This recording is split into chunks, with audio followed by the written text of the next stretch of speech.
what's your biggest concern in the run up to the midterm elections right now?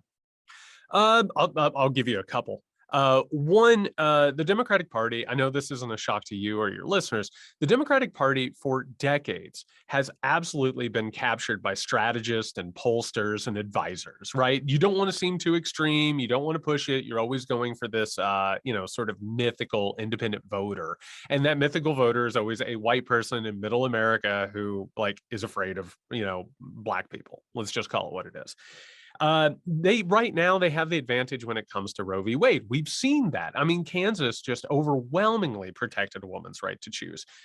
What concerns me is I've talked to enough Democratic strategists and pollsters who have said you have to press the issue. You have to talk about abortion. And Democrats are terrified of saying the word abortion, right? Because that starts making people think about the quote unquote controversial parts of this.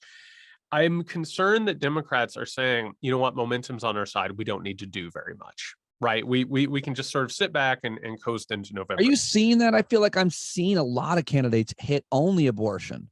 I think that some are, and a lot of them are strategically doing it if they think that it's safe in those areas to do it. The second part of all of this is I think that the midterms of 2022 are going to give us a hell of a glimpse of what the election deniers and election fixers, how they're going to play a role in all of this. Mm-hmm. I think the night of the midterms, we're going to see absolute wide-scale Republican denial of losses.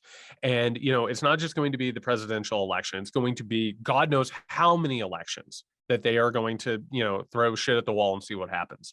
I am concerned about these people being in positions to affect the elections. And I think that night is going to span for weeks, and I think it's going to be absolute chaos.